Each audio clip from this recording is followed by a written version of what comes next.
வணக்கம். இன்றைக்கு நம்ம டாக் வித் முத்தலிஃப்ல பல்வேறு அரசியல் சம்பந்தப்பட்ட விஷயங்கள பேச இருக்கோம். குறிப்பா சொல்லப்போனா, நேற்று என்டிஏ கூட்டணியோட முதல் பிரச்சார கூட்டம். பாரத பிரதமர் அவர் கலந்துகிட்ட விஷயங்கள். கூட்டணி கட்சி தலைவர்கள் எல்லாம் கலந்திருக்காங்க. சைக்காலஜியா திமுக பலம் இழந்த மாரியும், அதிமுக கூட்டணி பலம் வாய்ந்த கூட்டணியா பார்க்கப்படுற அளவுக்கு நேத்து ஒரு கூட்டத்த கூட்டியிருக்காங்க. அது மட்டும் இல்லாம இன்னைக்கு தமிழக சட்டமன்றத்துல நெறைய அலவுன்ஸ்மென்ட் நம்முடைய முதல்வர் சொல்லியிருக்கிறாரு. பிரதமர் பேச்சுக்கு பல்வேறு எதிர்ப்பு குரல்கள் தமிழகத்துல எழுந்திருக்கு. தாவேகாவோட தலைவர் புதுசா வித்தியாசமா பண்ணிருக்கேன்னு சொல்லிட்டு அவரும் ஒரு விஷயத்த பண்ணிருக்காரு. இந்த மாதிரி பல்வேறு விஷயங்களை நம்ம இன்னைக்கு பேச இருக்கோம். அதுக்கு முன்னாடி சப்ஸ்கிரைப் பண்ணாதவங்க சப்ஸ்கிரைப் பண்ணி பாருங்க. சில தவிர்க்க முடியாத காரணத்தினால ஆன்லைன்ல பண்ண வேண்டிய சூழலை வந்திருக்கு. ஏதாவது சவுண்ட்ல ஏதாவது இருந்துச்சுன்னா கொஞ்சம் இது பண்ணிக்கோங்க, அட்ஜஸ்ட் பண்ணிக்கோங்க. வணக்கம். வணக்கம். நமக்கு ஆடியோ பிரச்சனை இருக்குன்னு அடிக்கடி கமெண்ட் பண்றாங்க. சவுண்ட் கம்மியா இருக்குன்னு. அதான் சரி பண்ணுங்க. இன்னும் ஒரு 2, 3 நாளைக்கு ஆன்லைன்ல தான். எத்தனாம் தேதி வரைக்கும்? 28ண்ணே. 28 வரைக்கும் ஆன்லைன்ல இருக்கும். அதுக்கப்புறம் இதாகும். 26 இருப்பீங்களா? குடியரசு இல்ல 26. அது அப்ப இருப்போம். ஒன்றும் பிரச்சனை இல்லை. இருப்பீங்க. அப்போ என்னைக்கும் தடைப்படாமல் நிகழ்ச்சி வரும். ஒரே ஒரு குறை, ஆன்லைனில் எடுக்கிற பேட்டி தான். அதுக்கு பொறுத்தருள வேண்டுகிறேன். போலாம் நிகழ்ச்சிக்குள்ள. கண்டிப்பா. நேற்று நம்முடைய என்டிஏ, அதாவது அதிமுக தமிழ்நாடு அதிமுக தலைமையிலான என்டிஏ கூட்டணி சார்பா முதல் பிரச்சார கூட்டம்.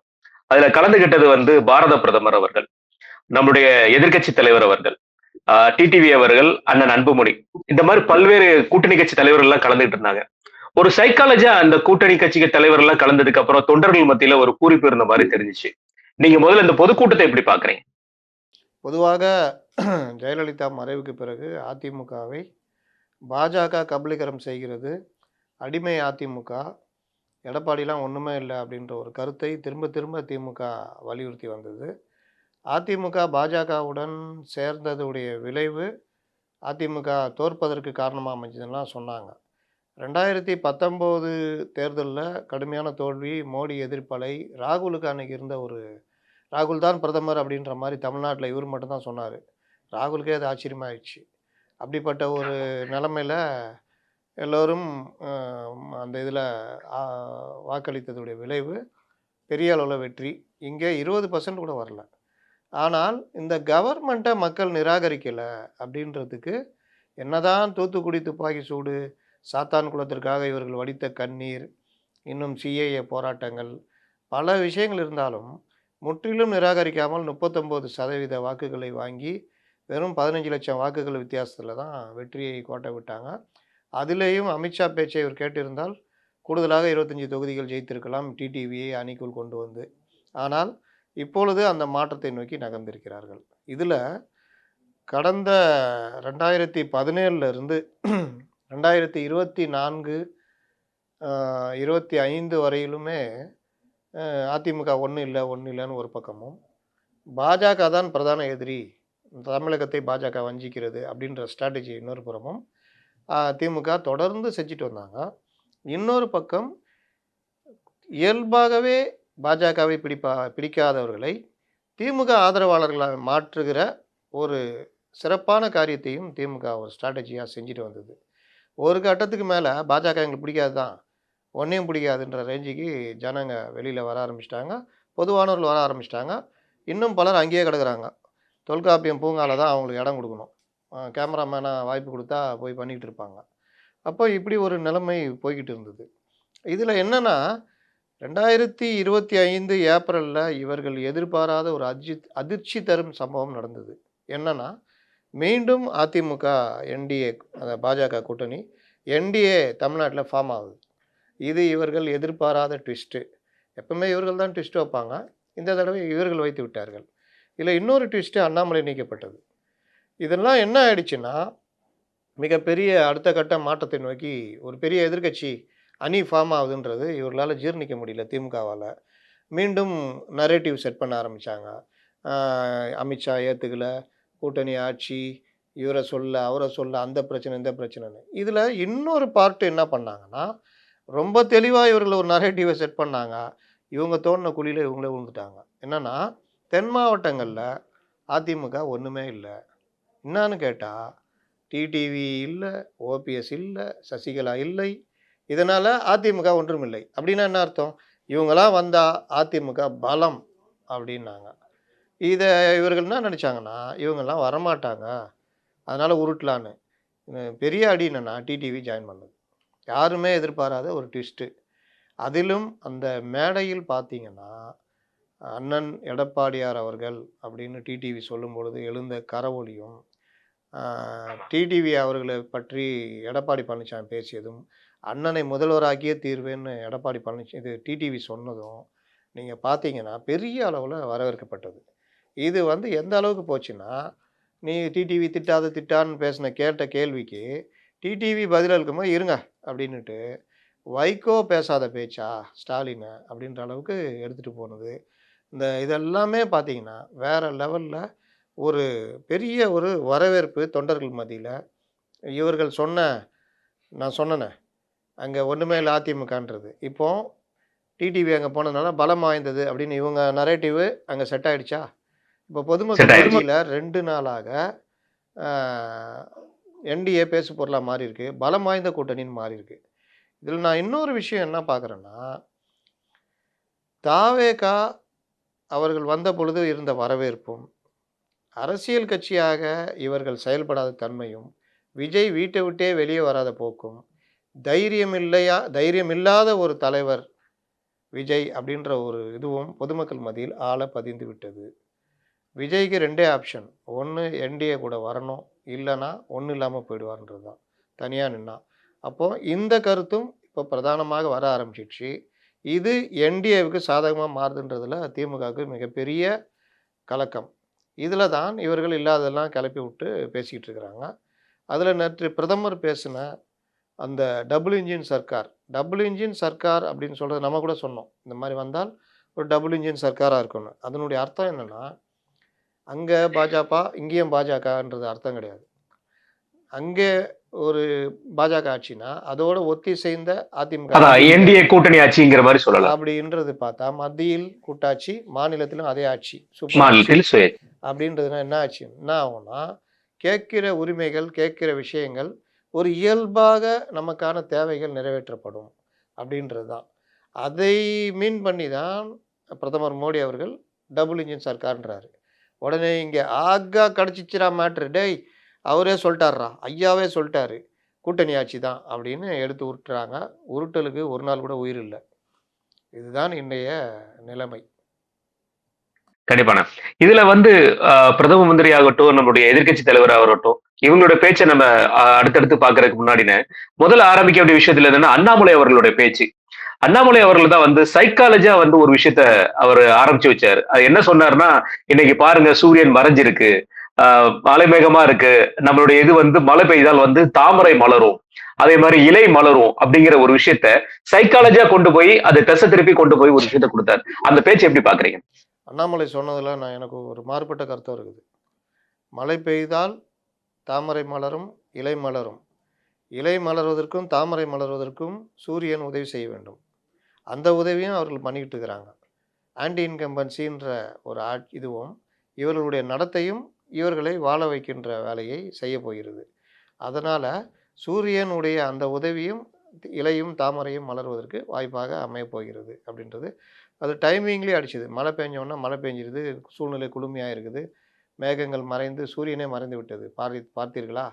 என்டிஏ ஃபார்ம் ஆனோன்னு நீங்கள் சூரியனே மறைஞ்சிடுச்சுன்ற அளவுக்கு அவர் பேசினார். நல்ல ஒரு டைமிங்லி ஸ்பீச் அப்படின்னு சொல்லலாம். நீங்கள் சொன்ன அந்த சைக்காலஜின்றது சைக்காலஜிக்கலாக பார்த்தீங்கன்னா உளவியல் ரீதியாக பொதுமக்கள் மத்தியிலையும் இன்று என்டிஏ பேசும் பொருளாக மாறி இருக்கிறது அப்படின்னு சொல்லலாம். கண்டிப்பான. இதை அடுத்து அண்ணன் டிடிவி அவர்களோட பேச்சுல வந்து தெளிவா ஒரு விஷயம் சொல்லப்பட்டுச்சு. எப்பா நாங்க சண்டை போட்டது உண்மைதான், எங்களுடைய பங்காளி சண்டை. ஆனா இன்றைக்கு நாங்க எல்லாத்தையும் மறந்து நாங்கள் அம்மாவால் வளர்க்கப்பட்ட பிள்ளைகள் அப்படிங்கிற ஒரு விஷயத்த சொல்லி எங்களுடைய ஒரே குறிக்கோள் திமுகவை அகற்றுவது மட்டும்தான். நம்ம பொதுவா பார்த்திருக்கோம். மறைந்த முன்னாள் முதல்வர் ஜெயலலிதா அவர்களை போல அடிக்கடி வந்து திமுகவை தீய சக்தி அப்படிங்கிற ஒரு வார்த்தையை சொல்றது வந்து டிடிவி அவர்கள் தான். அவர் அதை அடிக்கடி அதை மென்ஷன் பண்ணுவார். நேற்றுமே அவர் அதை மென்ஷன் பண்ணியிருக்காரு. இந்த தீய சக்தியை அகற்றுவதற்காக நாங்க அண்ணன் வந்து எடப்பாடியார் அவர்களை முதல்வராக்க நான் முயற்சி செய்ய போகிறோம். நாங்கள் 2026 வந்து இந்த முயற்சி வந்து வெற்றிகரமா இருக்குங்கிற மாதிரி ஒரு விஷயத்தை பேசியிருக்காரு. அவரோட பேச்சில் அதே மாதிரி எதிர்கட்சி தலைவர் எடப்பாடியார் அவர்கள் அப்படிங்கிற மாதிரி பேரை சொல்லும் போது கரகோஷத்தையும் எப்படி பாக்குறீங்க? கடுமையான ஒரு எதிர்ப்பை கொடுத்தவர். இவர் உள்ளே வரவே மாட்டார்.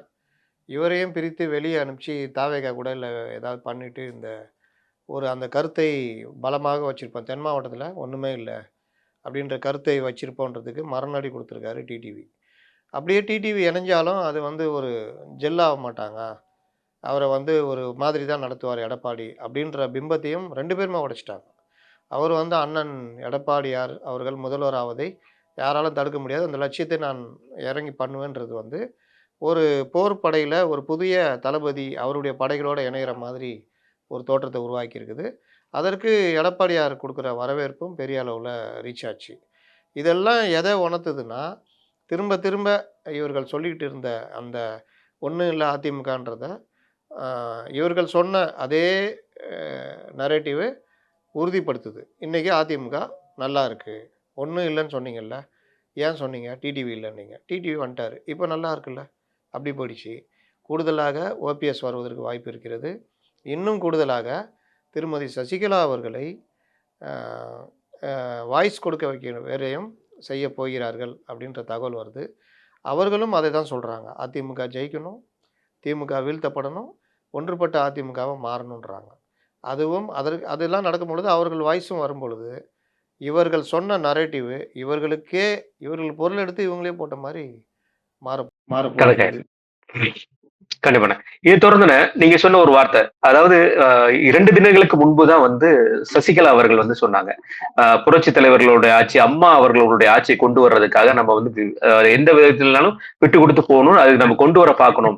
ஏன்னா வைத்திலிங்கம் அவர்கள் வந்து அந்த இதை வந்து திமுக ஜாயின் பண்ணதுக்கு வந்து ஒரு கண்டனமா ஒரு விஷயத்த சொல்லும் பொழுது, தாய் கழகம் இல்ல அது அது வந்து தீய கழகம் அப்படிங்கிற மாதிரி ஒரு விஷயத்தையும் சொல்லியிருந்தாங்க. அதோட மறுபேச்சாதான் வந்து இன்றைக்கு டிடிவி அவர்கள் பேசியிருக்காருங்கிறத நம்ம எடுத்துக்கலாமா? கண்டிப்பாக. அவர் வந்து டிடிவி ஒரு கரெக்டான முடிவெடுத்து பண்ணதும் இல்லாமல், வைத்திலிங்கம் சொன்னதுலேயே பல முரண்கள் இருக்குதுன்னு பலரும் சுட்டி காமிச்சிருக்காங்க. அண்ணா உருவாக்கிய தாய் கழகம் அவர் சொல்கிறாரு, அதில் இணைஞ்சிட்டேன் அப்படின்னு. அண்ணா உருவாக்கிய தாய் கழகம் தான் எம்ஜிஆரை வெளியேற்றியது. அண்ணா உருவாக்கிய தாய் கழகம் தான் எம்ஜிஆரை வீழ்த்த துடித்தது. அண்ணா உருவாக்கிய தாய் கழகத்துக்கு எதிராக தான் எம்ஜிஆர் அதிமுக தொடங்கினார். அண்ணா உருவாக்கிய தாய் கழகத்துக்கு எதிராகத்தான் எம்ஜிஆர் தேர்தலில் போட்டிட்டு அந்த தீய சக்தின்னு சொல்லி பல முறை வென்று காட்டினார். அண்ணா உருவாக்கிய தாய் கழகத்துக்கு எதிராகத்தான் ஜெயலலிதாவை எம்ஜிஆர் உருவாக்கினார். அண்ணா உருவாக்கிய தாய் கழகத்துக்கு எதிராகத்தான் ஜெயலலிதா அந்த பணியை தொடர்ந்து எம்ஜிஆரை விட அதிக வெற்றியை பெற்றுக் கொடுத்தார். அப்போ இந்த உருட்டுகள்லாம் வந்து செல்லாதுன்றது தான் இது. அதிமுகவினர் ஒன்றாக இணைவதும் இந்த நம்ம மாரி யார் ஒருத்தர் மாரி ராஜா, அவர் மனோஜ் பாண்டியன், அவர்கள் எல்லோரும் வைத்தியலிங்கம் எல்லோரும் இணைவு பார்த்தீங்கன்னா ஒரு ஒட்டுதல இருக்காது. அன்வர் ராஜா இணைஞ்சாரு, என்ன ஆனாரு? ஒண்ணுமே இல்லை. இணைப்பு எங்க இருக்கிறாருன்னு தெரியல. இந்த இணைப்பு பார்த்தீங்கன்னா ஏதோ விட்டேத்தியா இருக்கும். ஆனால் இங்கே பார்த்தீங்கன்னா அவங்க கட்சிக்குள்ளேயே அவங்களுக்குள்ள ஒரு ஒற்றுமை, தலைவர்கள் இணைச்சிட்டா. இப்போ வீட்டில் பெரியவங்க சண்டை போட்டுட்டும் போது பசங்களும் அங்கேயும் போக முடியாது, ஒரு மாதிரி பிரிஞ்சு இருப்பாங்க. பெரியவங்க ஒன்று சேர்ந்துட்டாங்கன்னா பசங்களுக்கு அவ்வளோ சந்தோஷமாக இருக்கும். இனிமேல் நம்ம எல்லோரும் ஒன்றா விளாட்லாம், எல்லோரும் வந்து போகலாம், சந்தோஷமாக இருக்கலாம்டா, பண்டிகை நாள் எல்லாம் நல்லா ஒன்று கூடலாம் அப்படின்னு. அந்த மாதிரி கீழே இருக்கிற தொண்டர்கள் மத்தியில் ஒரு சந்தோஷம் நிலவுது. அது ஒரு வகையான ஜெல்லாகுது. பொதுமக்கள் மத்தியிலும் இவர்கள் ஸ்ட்ராங் ஆகிட்டாங்கன்ற உணர்வு வந்திருக்குது. இது வரவேற்க தகுந்த ஒரு விஷயமாக மாறி இருக்கிறது. கண்டிப்பான. இதை தொடர்ந்து பாமக தலைவர் அன்புமணி அவர்கள் நேற்று அன்புமணி அவர்களுடைய பேச்சை கைத்தட்டி ரசிச்சது பிரதம மந்திரியே ரசிச்சாரு. ஏன்னா அந்த மாதிரியான ஒரு பேச்சு வந்து அவர் ஆரம்பத்துல இருந்தே பின்னி பரத எடுத்தாருன்னு தான் சொல்லணும். அதுல குறிப்பா வந்து அவர் மட்டும் தான் ஆங்கிலத்துல பேசினாரு, அதனால பிரதமர் புரிஞ்சது, கை தட்டினாரு. இல்லாட்டி டிடிவி பேச்சே அவர் பெருசா கேட்டிருப்பாரு. கண்டிப்பான. அதுல அவர் குறிப்பிட்டு சொன்னது, அதாவது இந்த நாள் முதல் அதை திமுகவை அகற்ற வேண்டிய இடத்துல நம்ம இருக்கிறோம் அப்படிங்கிற விஷயத்தை சொன்னது. பூஜ்ய ஆட்சி அப்படிங்கிற ஒரு விஷயத்தையே நேத்து அவர் எடுத்து வச்சிருந்தாரு. ஒவ்வொரு இதுலயுமே பூஜ்யம் பூஜ்யம் வந்து பூஜ்யம் வாங்கியிருக்க ஆட்சி இந்த ஆட்சி.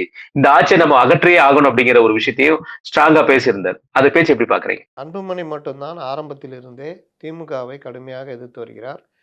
அது டேட்டாஸ் வைத்து பேசுகின்ற திமுகவை ஒவ்வொரு இடத்திலும் தோல் உரிக்கிற தலைவராக அன்புமணி இருந்துட்டு வர்றாரு. இவங்களுக்கு பெரிய பிரச்சனையே அன்புமணி தான். இவர்கள் என்ன சொன்னாலும் அதில் அன்புமணி அதிலேருந்து என்ன பிரச்சனைன்றதை கண்டுபிடிச்சி மறுநாள் அறிக்கையாக வெளியிட்டுருவார். இப்போவும் நேற்று சட்டசபையில் நாங்கள் முதலீடு இதெல்லாம் பண்ணுறோம், பிப்ரவரி பாருங்கள் 3ஆம் தேதி பாருங்கன்னு சொல்லியிருக்காங்க. பிப்ரவரி 3ஆம் தேதியும் அன்புமணி இவர்களை மீண்டும் தோல் உரிக்கப் போகிறார். இதில் ஒரு பாசிட்டிவான விஷயம் என்னென்னா, அதிமுகவில் வெறுமனே எடப்பாடி பழனிசாமி மட்டுமே பேசி வந்த நேரத்தில் இனிமேல் பலரும் பேசப் போகிறார்கள். எடப்பாடி பழனிசாமி பேசப் போகிறார், அன்புமணி பேசப் போகிறார், டிடிவி பேசப் போகிறார், இன்னும் இணையவிருக்கிற தலைவர்களும் பேச போகிறாங்க. இது எல்லாமே பார்த்தீங்கன்னா மிகப்பெரிய அளவில் உங்களுக்கு பிரச்சார களமாக திமுகவுக்கு எதிராக மாறப்போகிறது. திமுக எதிராக மாறப்போகிறது.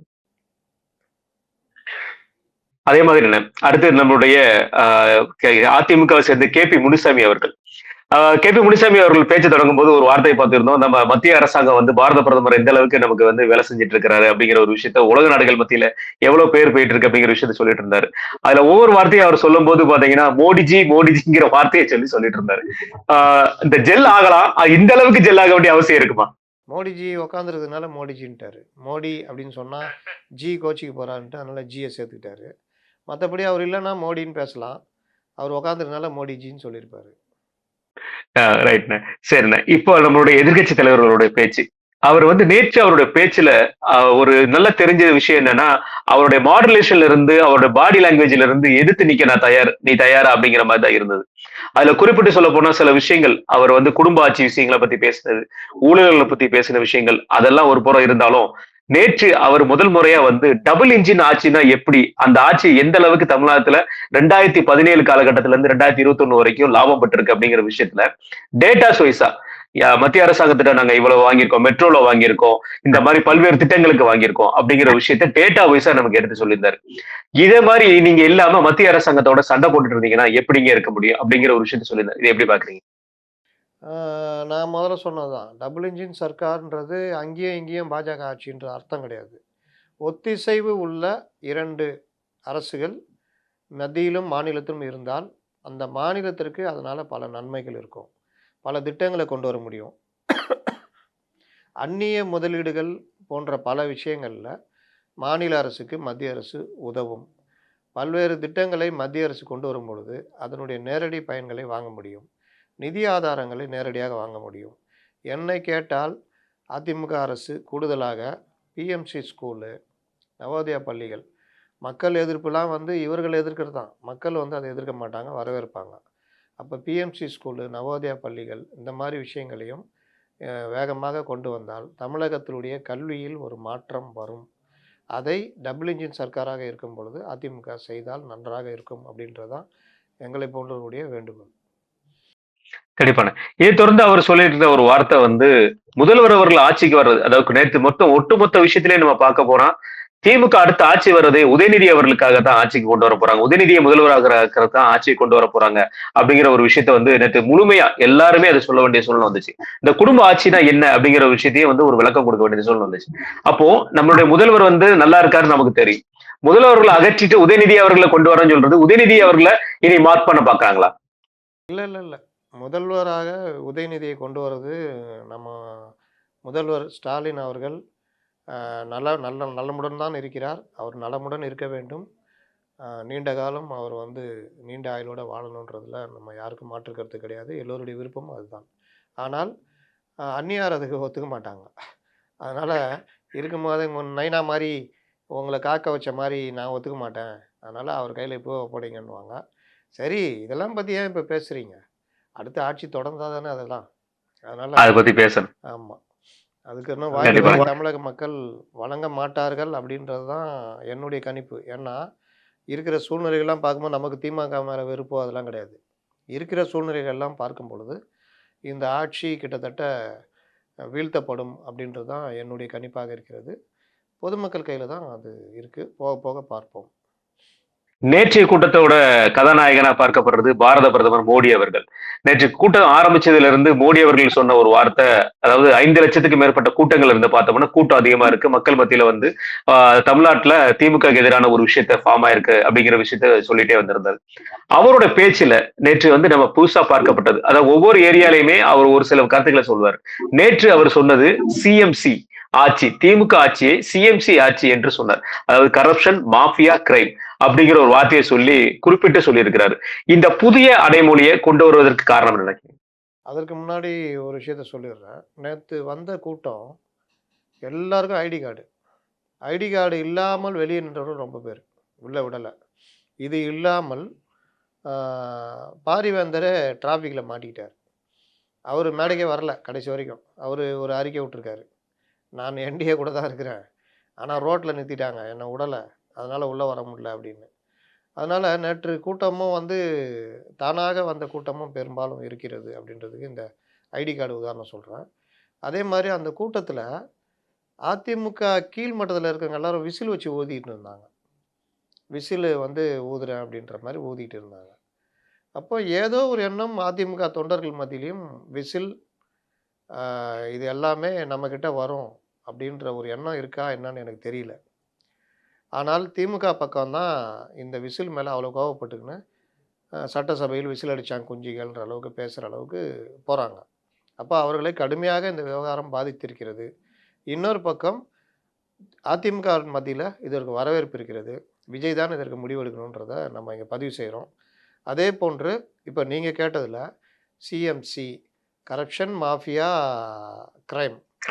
கரப்ஷன்றது நீங்கள் பார்த்தீங்கன்னா இந்த ஆட்சியில் நேரடியாக பல விஷயங்களில் உங்களுக்கு முறைகேடுகள்.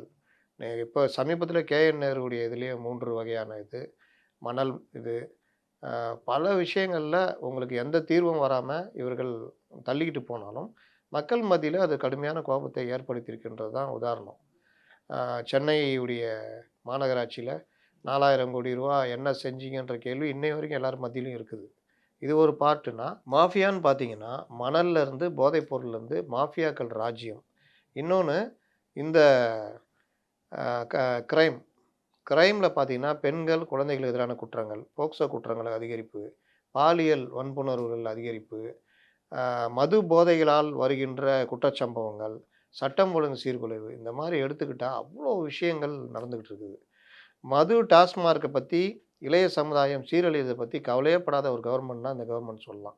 எல்லா கவர்மெண்ட்டும் டாஸ்மார்க்கை ஆதரிச்சுக்கிட்டு கொண்டு போய்கிட்டு தான் இருக்காங்க. ஆனால் 500 கடைகளாக குறைப்போன்ற எண்ணமாவது அதிமுக ஆட்சியில் இருந்தது.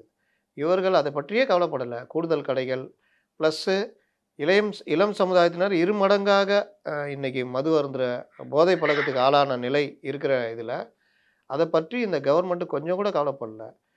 கஞ்சா புழக்கன்றது பயங்கரமாக இருக்குது. அமைச்சர்கள் எனக்கு என்னென்னு போகிற போக்கில் 0 கஞ்சா நிலைமையை கொண்டு வந்துட்டோன்றாங்க. அவர் சொல்கிற அன்றைக்கி தான் திருத்தணியில் ஒரு வட இந்திய வாலிபரை வெட்டுறாங்க. அந்த மாதிரி தினம் தினம் கஞ்சா புகைத்து கொண்டு தகராறில் ஈடுபடுகிறவர்களை நம்ம பார்க்குறோம். இளைய சமுதாயம் கஞ்சா மெத்துக்கிட்ட போய்கிட்டு இருக்குதுன்றது வருத்தத்துக்குரிய விஷயம். இது எல்லாமே வன்முறைக்கும் குற்றச்செயல்களுக்கும் குற்ற சம்பவங்களுக்கும் காரணமாக அமைகிறது. இதைத்தான் அவர் சிஎம்சி அப்படின்றாரு. அதனால் வந்து இது ஒரு நல்ல முன்னெடுப்பு. இந்த சிஎம்சி போக போக பெரிய ஹேஷ்டேக் ஆகி வைரலாக மாறும்னு நினைக்கிறேன். அதாவது 2006, 2011 காலகட்டம் நம்ம பார்த்திருப்போம். இப்போ உள்ள யங் ஜெனரேஷனுக்கு தெரியுமா தெரியாதான்னு தெரியாது.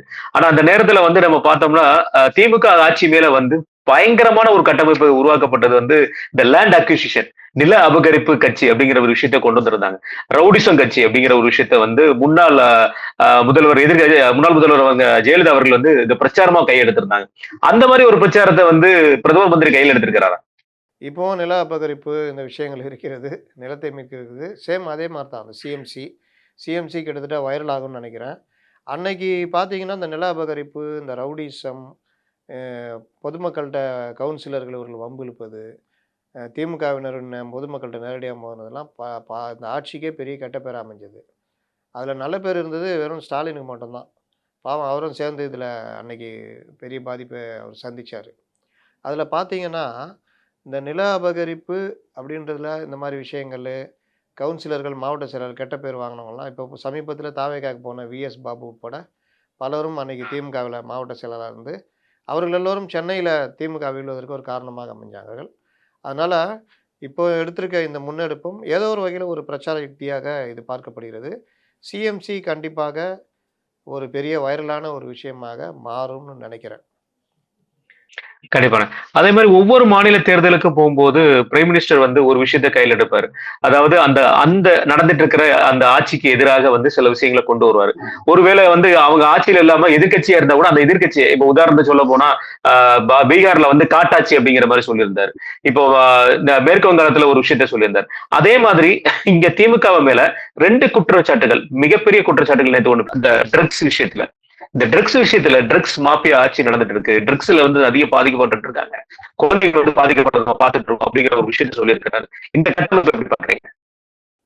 நான் சொன்ன மாதிரி நீங்க கவர்னரே 2023 4 தெரில. அவர் வந்தோனே பேட்டி குடுத்திருப்பாரு. டைம்ஸ் ஆஃப் இந்தியாவுக்கு. அதில அவரு வந்து இந்த குற்றச்சாட்ட தான் கடுமையா வச்சாரு. அன்னைக்கு இவங்க பெருசா எதிர்த்தாங்க. ஏன்னா, அன்னைக்கு இந்த ஜாபர் சாதிக் விவகாரம்லாம் பெருசா வரல. அதனால யார சொல்றீங்க? சூரத்தில தான் குஜராத்ல இருந்து தான் இங்க வருது. நீங்க தான் போதை உடைய இதுவா இருக்கீங்க, அப்பா இருக்கீங்க அப்படி இப்படின்னு சொன்னாங்க. ஆனா, அன்னைக்கு கவர்னர் சொன்னதில பெரும்பாலும் நீங்க அந்த போதைப் பொருள் நடமாட்டம்ன்றது அதுக்கப்புறம் குறைக்கப்படவே இல்ல. கஞ்சா நடமாட்டம், மெத்து இந்த மாரி விஷயங்கள்லாம் டாஸ்மார்க்கை தாண்டி கூடுதலாக பெரிய பிரச்சனையாக தமிழகத்தில உருவாயிட்டு இருக்கு. அதத்தான் பிரதமர் வந்து கையில எடுக்கிறாரு. இன்னைக்கு பொதுமக்கள் மத்தியில கோபமூட்டுகிற விஷயம் எதுன்னு பார்த்தீங்கன்னா, டாஸ்மார்க்கு, மது போதையினால வர்ற இந்த இது இளைய சமுதாயத்தினர் சீரழியிறது. இதை நீங்க சொன்னீங்கன்னா, ஒவ்வொரு வீட்லயும் கோவம் வரும். ஒவ்வொரு தாய்மார்களும் இந்த விவகாரத்தை ஏதோ ஒரு வகையில தனது கணவர், அல்லது சகோதரர், அல்லது தனது மகன் இப்படி அனுபவிச்சுட்டு வர்றாங்க. அந்த குடும்ப பாதிப்பு, குடும்ப வன்முறை அனுபவிக்கிறாங்க. அதனால இந்த விவகாரத்தை தொடர்றது மூலியமாக அவர்களுடைய கோபத்தை அரசுக்கு எதிராக திருப்ப முடியும்ன்றத பாஜக நம்புது. அத கையில எடுத்திருக்காங்க. இத வந்து அடுத்த பிரச்சாரங்கள் போகும்பொழுது, அது இவர்களுக்கு எதிராக மாறும். இதத்தான் நான் திரும்ப திரும்ப இத தான் நான் விஜய்க்கும் சொன்னேன். அவர் டாஸ்மார்க் விவகாரத்த கையில எடுக்கணும்னு. அவரு தான் எல்லாத்தையுமே டெம்ப்ளேட் தானே. அதனால அப்படியே டெம்ப்ளேட்டா பேசிட்டு போயிட்டாரு. அப்படியே போய்க்கிட்டு இருக்குது. கண்டிப்பாங்க. இதே அடுத்து இன்னொரு பெரிய விஷயம், நம்ம நேத்து கூட பேசும்போது சொல்லியிருந்தோம். திருப்பரங்குன்ற விஷயத்த டச் பண்ண மாட்டாரு அப்படிங்கிற மாரி நீங்க சொல்லியிருந்தீங்க. ஆனா நேற்று பிரதம மந்திரி வந்து அவர்கள் நேற்று திருப்பரங்குன்ற விஷயத்தையும் டச் பண்ணியிருக்காரு. அதுக்கு அவர் சொல்லப்பட்ட விஷயங்கள், தமிழ் கலாச்சாரத்த வந்து நான் மேல வெளிநாட்டுல போனா கூட அங்க இருக்க தலைவர்களுக்கு திருக்குறள பரிசளிப்பா குடுத்து, நான் வந்து இது வளர்த்துட்டு இருக்கிறேன். ஆனா இங்க இருக்கிறவங்க வந்து தமிழ் கடவுளான முருகரோட விளக்க கூட ஏத்த விடாம இவங்க தொந்தரவு பண்ணிட்டு இருக்காங்க அப்படிங்கிற ஒரு விஷயத்த நீட்டா திருப்பரங்குன்ற விஷயத்தையும் டச் பண்ணியிருக்காரு. இது எப்படி பார்க்குறீங்க? அது அவரு தமிழோட இசைந்து மேலோட்டமாக இந்த விவகாரத்தை பதிவு செஞ்சிருக்கார். அது வரவேற்க தகுந்த விஷயம் தான். ஏன்னா இத வந்துட்டு இது தொடாம போயிட்டாரு அப்படின்ற எண்ணம் பாஜகவினருக்கு வரக்கூடாதுன்றதுக்காக பேசியிருக்காரு. உண்மையிலேயே வரவேற்க தகுந்த விஷயம் தான். கண்டிப்பாங்க. நேற்று ஒரு விஷயத்த வந்து பிரைம் மினிஸ்டர் வந்து டச் பண்ணாம போனது வந்து ஆச்சரியப்படக்கூடிய விஷயமா பார்க்கப்படுது. அதுல என்னன்னா மெயினா பார்க்கப்படுறது திமுக, காங்கிரஸ் கூட்டணிக்கு உண்டான இருக்கிற பிரச்சனைகள். அத ஏன் டச் பண்ணாம போயிட்டாருன்னு? எனக்கும் அதான் புரியல. யாருமே தொடல. ம டிஎம்கே அடிக்கிறது மட்டும் தான் இதுன்னு நெனச்சாங்களா என்னன்னு தெரியல. அதனால அது யாருமே இந்த விவகாரத்த பெருசா தொடல. அதே மாதிரி தாவேகாக்கு எதிரா பேசக்கூடாதுன்றது வாய்மொழி உத்தரவு எல்லாருக்குமே. அதனால யாரும் தாவேகாக்கு எதிராகவும் பேசவில்லை. கண்டிப்பாங்க. இதை தொடர்ந்து நம்முடைய திமுக சட்டமன்றத்துல வந்து இன்றைக்கு முதல்வர் அவர்கள் வந்து ஆரம்பத்துல பேச ஆரம்பிச்சாரு. அதாவது ஆளுநர் உரைக்கு நன்றி தெரிவிக்கும் இதுதான் உரை தான் இன்னைக்கு அவர் பேச வேண்டியது. ஆனா அதை எதிர்த்து நான் பேச வேண்டிய சூழ்நிலை வருது அப்படிங்கிற விஷயத்த சொல்லும்பொழுது, ஆட்சிக்கு வரும்போது நான் ரொம்ப மன உளைச்சல்ல இருந்தேன். எப்படி ஆட்சி செய்ய முடியுங்கிற மாரி ஒரு வருத்தத்துல இருந்தேன். ஆனா இன்னைக்கு நான் ரொம்ப சந்தோஷமா இருக்கேன். மக்கள் சந்தோஷமா இருக்காங்க. நாங்களும் சந்தோஷமா இருக்கோம் அப்படிங்கிற விஷயத்த சொல்லியிருக்காரு. மீண்டும் வருவோம், வெல்வோம், மீண்டும் வருவோம் அப்படிங்கிற மாரி விஷயத்தையும் சொல்லியிருக்காரு. எப்படி பார்க்குறீங்க? செம போங்க அவருக்கு. அவரு வேணா சந்தோஷமா இருப்பாரு. மக்கள் சந்தோஷமா இருக்கிறாங்கன்னா இருப்பாருங்க. இதான் செம போங்கு. மக்கள்ட்ட போய் தான் கேட்கணும். ஆ அதனால விலைவாசி உயர்வு, மின்கட்டண உயர்வு, பால் விலை உயர்வு, வீட்டு வரி உயர்வு, சொத்து வரி உயர்வு, வாடகை உயர்வு, வெளியில போனா ரோடு சரியில்ல. போயிட்டு திரும்ப வர முடியுமா? கஞ்சா போதை இளைஞர்களுடைய தாக்குதலு, தனியா எங்கேயும் முடியல. பெண்களுக்கு பாதுகாப்பு இல்ல. அதிகரிக்கும் குற்றங்கள். இந்த மாரி மக்கள் ஒவ்வொரு நாளும் வாடிக்கிட்டு இருக்கிறாங்க. இவர் உட்காந்து ரொம்ப சாதாரணமாக சந்தோஷமாக இருக்கிறோன்றாரு. வழக்கமாக அந்த அவர் கூட இருக்கிறவங்க தானே எழுதி கொடுப்பாங்க. அவங்களாம் முதல்வர்னால அவங்க சந்தோஷமாக இருக்கிறதுனால எல்லாரும் ஆல் இஸ் வெல் அப்படின்ற மாதிரி போகிறாங்க. சந்தோஷமாக இருக்கிறார்களா இல்லையா என்பதை தேர்தல் முடிவு காட்டும். அதனால் அவர் இன்னைக்கு சொன்ன பல விஷயங்களில் ஏகப்பட்ட முரண்கள் இருக்கிறது. போக போக அவர் தன்னை வந்து வெளிப்படுத்திக்குவார். மீண்டும் வருவோம் மீண்டும் வெல்வோம்ன்றதெல்லாம் ஒரு நம்பிக்கையான வார்த்தையாக அவர் சொல்லலை. ஏதோ எழுதுனன்றதை இது பண்ணுறாரு. பார்ப்போம். கண்டிப்பான. ஒரு 5 விஷயங்கள வந்து அனௌன்ஸ்மென்ட் பண்ணியிருக்காரு முதல்வர் அவர்கள். அதை எப்படி பார்க்குறீங்கண்ணே? அதாவது சத்துணவு ஊழியர்களுக்கு வந்து கூடுதலான ஓய்வூதியம், வயதானவர்களுக்கு அந்த பென்ஷன் பிளானுக்கு பென்ஷன் விஷயத்துல சொல்லியிருக்கிறாரு. அ அந்த சமவேளை சம ஊதியத்துக்காக போராடப்படுற ஆசிரியர்களுக்கு வந்து பணி நிரந்தரம். இந்த மாரி ஒரு 5 விஷயங்கள சொல்லியிருக்காரு. இந்த அனௌன்ஸ்மென்ட் எப்படி பார்க்குறீங்க? ஆட்சி முடிகிற கடைசி நேரத்தில் இவர் என்ன சொன்னாலும் யாரும் பெரிதாக எடுத்துக்கொள்ள மாட்டார்கள். இன்னொன்று, இடைநிலை ஆசிரியர்கள் சொன்னதெல்லாம் சும்மா ஒரு போகிற போக்கில் அந்த மதிப்பெண்கள் கூடுதலாக எடுத்துக்கொள்ளப்படும்லாம் அதெல்லாம் ஆளை எடுங்கன்றாங்க. எங்களை இணைங்க சம வேலைக்கு சம ஊதியம் கொடுங்கன்னா, ஆசிரியர்கள்னு அந்த காலி பணியிடம் எடுக்கும்போது மதிப்பெண்ணில் பரிசீலிக்கப்படுன்றாரு. இதெல்லாம் ஒரு பெரிய ஒரு விஷயம் கிடையாது. சத்துணவு பணியாளர்கள் கேட்குற தொகைக்கும் இவர் நீங்கள் சொல்கிறதுக்கும் நீங்கள் பாருங்கள், மாதம் 3400 எந்த மூலைக்கு? ஓய்வூதியம் ரூ. 1000 குடுக்குறதுன்றது, இந்த நிறுத்தி வச்சது குடுக்குறது அப்படின்றதெல்லாம், ஏன் இவ்வளோ நாள் குடுக்கலன்ற கோபம் இருக்கும். இது எப்போ நடைமுறைக்கு வரும்? இன்னும் 1 மாதம் நடுவுல இருக்குது. இந்த மாதம் எண்டுலயே கூட, அதாவது பிப்ரவரி பொறந்து பிப்ரவரி எண்டுல கூட தேர்தல் அறிவிக்கப்படலாம். அப்படி அறிவிக்கப்பட்டா, நாங்க எல்லாம் சொன்னோம், கோட் ஆஃப் கான்டக்ட் வந்ததுனால எங்களால நிறைவேத்த முடியலன்னு ஒரு கதை சொல்லுவாங்க. அதனால இதை எல்லாரும் யாரும் பெருசாவே எடுத்துக்க மாட்டாங்கங்க. நீங்க இத்தனை வருஷம் என்ன பண்றன்றத தான் மக்கள் பார்ப்பாங்க. இந்த அறிவிப்புகள்லாம் வெத்து அறிவிப்புகள் தான் பார்ப்பாங்க. ஆனா, எங்க அண்ணன் திருமாவ காணோம் நானும் உங்கள்ட்ட கேட்டுட்டே இருந்தேன். அண்ணன் வந்துட்டாரு. வந்த உடனே இன்னைக்கு வந்து ஏர்போர்ட்ல கேள்விகள் கேட்கப்பட்டுச்சுண்ணே. அதுல வந்து முதல்ல வந்து ஜனநாயகன் படத்தை பத்தி விஷயங்கள், விஜய் அவர்களை பத்திய விஷயங்களை பேசிடுவோம். அதுல விஜய் அவர்களை பத்தின விஷயங்களை பேசும்போது என்ன வார்த்தை கேட்டாங்கன்னா, ரிப்போர்ட்டர்ஸ் வந்து கேட்டிருந்தாங்க. அதிகார பங்கு கொடுக்குறேன்னு சொல்லியிருந்தாரு விஜய் அவர்கள். அவர் பக்கம் எந்த கட்சியும் போல. அதை பத்தி என்ன பேசுறீங்க அப்படிங்கிற விஷயத்த கேட்கும்போது, அண்ணன் சொன்னது, அதை அவர்கிட்ட தான் போய் கேட்கணும். அவர் சொல்லியுமே யாரும் வரலன்னா, அதை அவர் தான் முடிவு பண்ணிக்கணும். அவரோட நிலைமை என்னன்னு அப்படிங்கிற வார்த்தை சொல்லியிருந்தாரு. எப்படி பாக்குறீங்க? அது மட்டும் இல்ல, அவர் வந்து பாஜக கூட்டணிக்குள்ள போறாரு. இந்த அழுத்தம் இந்த மாரி விஷயங்கள்லாம் கூட அவர் பேசியிருக்காரு. போகக்கூடாதுன்ற மாரிலாம். ஆ அவர பத்தி ராசா சொன்னத, ராசா வந்து எப்பவும் அந்த வடிவேல் சொல்ற மாரி, என் குடும்பத்த அவங்க கேவலமா பேசுறதும், அவங்க குடும்பத்த நான் கேவலமா பேசுறதும் வாடிக்கையான விஷயம் தான். அதெல்லாம் நான் பெருசா எடுத்துக்கலன்ற மாதிரி பேசுறதும், அவரு எதை நோக்கி நகர்கிறான்றது தெரியும். இன்னும் ஒரு கேள்வி இருக்கு. ஐயா ராமதாஸ் வந்தா என்ன பண்ண போறீங்கன்னு. அந்த கேள்வி கேட்டார்களா என்னன்னு நான் கவனிக்கல. அப்படியே வந்தாலும் இவர் அதையும் ஏற்றுக்கொண்டு போவார்ன்றது தான் இன்றைய பதிலா இருக்குது. சீட்டு விஷயத்தை பத்தி பேசும்பொழுது, அது இப்ப பத்தி எதுவுமே சொல்ல முடியாது. எங்களை அழைக்கும் போது நாங்க நேர்ல பேசும்போது தான் தெரியும் அப்படிங்கிற வார்த்தையை சொல்கிறீங்க. எப்படி பாக்குறீங்க? ஏன்னா அவருக்கே தெரியும். உள்ள போனா அங்க ஒரு 5 பேர் உட்காந்துருப்பாங்க. அவங்க உள்ள கதவு தொறந்துட்டு போப்பா. உள்ள இருக்கிறவங்கள்ட்ட தான் பேசணுன்னுவாங்க. அதனால இப்பயே தான் சொல்ல முடியும். டபுள் டிஜிட்ன்னு சொன்னா நீ என்ன இப்படி பேசுறேன்ருவாங்க. அதனால 6 தொகுதியா, 10 தொகுதியான்றதெல்லாம் அவருக்குள்ளேயே பிரச்சனை. கட்சியே அவர்கிட்ட இருக்குமா, இருக்காதான்றதுலாம் பிரச்சனை. அதனால அவர் வந்து இதுக்கு இப்படி தான் சொல்லுவாரு. மற்றவர்கள் மாரி கண்டிப்பா. சொல்ல முடியாது. இறுதியா என்னோட கேள்வின தாவேக்கா பற்றிய கேள்விதான். அதாவது தாவேக்கா கட்சி ஆரம்பிச்ச காலத்துல இருந்து விஜய் வெளியே வரும்போதெல்லாம் 2 விஷயத்தை பிம்பமா கட்டிட்டு இருந்தாரு. ஒண்ணு தாவேக்காக்கும் திமுகவுக்கும் எதிரான போட்டி அப்படிங்கிற விஷயத்த சொல்லிட்டு இருந்தாரு. நேற்று நடந்த கூட்டத்துக்கு அப்புறமும் தாவேக்காக்கும் திமுகவுக்கு தான் போட்டின்னு தாவேக்கானர் சொல்ல வாய்ப்பு இருக்குமா? தாவேகாவுக்கும் திமுகவுக்கும் தான் போட்டின்னு சொல்றதுக்கு காரணமே, நாங்க லைன்ல இருக்கோம், லைன்ல இருக்கோம்ன்னு திரும்ப திரும்ப சொல்றது தான். ஆனா மக்கள் வந்து எப்படி பார்க்க ஆரம்பிச்சுட்டாங்கன்றத நான் ஆரம்பத்துல சொன்னேன். மக்கள் மத்தியில இவர்கள் ஒன்றுமே இல்லையே அப்படின்ற ஒரு எண்ணம் பெரிதா வர ஆரம்பிச்சுச்சு. தொண்டர்கள் மத்தியிலும் வர ஆரம்பிச்சுச்சு. அப்போ அதோடைய விளைவு இவர்கள் இப்போ வரைக்கும் பாருங்க, ஒரு திரைப்படத்துக்காக ஒரு கட்சியே முடங்கி கிடக்குது. இவர்களுக்குள்ள இன்னை வரைக்கும் எந்த பிரச்சனையிலயும் வாய் திறக்க முடியல, பேச முடியல, பண்ண முடியல. அப்போ இது எப்படி இவர்கள் எப்படி போட்டியா இருப்பாங்க? ஒரு அறிக்கை கூட டெய்லி விடாத முடியாத ஒரு கட்சி தலைவரும், ஒரு அரசியலே பேச தெரியாத பத்திரிகையாளர்கள பார்த்து ஓடி பயந்து பம்முகிற ஒரு பொதுச் செயலாளரும், எப்போலாம் மைக் நீட்டுறமோ அப்போலாம் உளறி தள்ளுகிற ஒரு தேர்தல் பிரச்சார பொதுச் செயலாளரும் வச்சுக்கிட்டு, இந்த கட்சி என்ன பண்ண முடியும்? 25 ஆண்டுகளுக்கான ஒரு தேர்தல் அறிக்கைய எங்க தலைவர் குடுப்பார்ன்னு இவர் பேசுறாரு. நம்ப ஆதவ அர்ஜுனா. அவரு பேசாம இருக்க சொன்னா நல்லா இருக்கும்னு நெனைக்கிறேன். எப்ப பேசினாலும் எதையாவது ஒண்ண கன்டென்ட் குடுத்து காமெடி பண்றது. அதனால இந்த கட்சி எப்படி திமுகவுக்கு எதிர்ப்பா இருக்கும்? இப்ப அந்த நம்பிக்கை அவர்கள் நிர்வாகிகள்ட்ட நான் பேசும்பொழுது அவங்களுக்கே குறைஞ்சுகிட்டு வருது. சார் ஏடிஎம் கூட போயிட்டா நல்லாயிருக்கும் சார், பெரிய சிக்கல் ஆகுதுன்னு.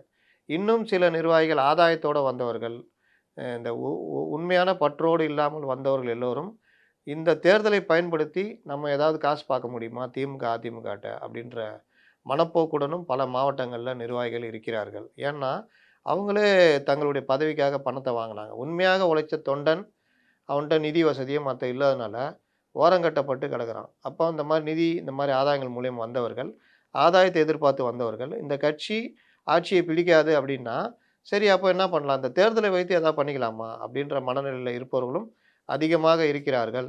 அவர்களுடைய பட்டியல் எடுக்கப்பட்டு, அந்த பட்டியலை வைத்து அணுகுகின்ற வேலைகளும் இந்த தேர்தல்ல நடக்கும். விஜய் உண்மையிலேயே தாவேகாவை காப்பாற்ற நினைத்தால், உண்மையிலேயே ஆட்சி மாற்றத்தை அவர் கொண்டு வர நினைத்தால், அவர் எடுக்க வேண்டிய முடிவு என்டிஏ பக்கம் போக வேண்டியது. அத பண்ணலன்னா, அந்த கட்சிய யாராலும் காப்பாத்த முடியாது. மிக்க நன்றி. உங்க நேரத்தையும் கத்தை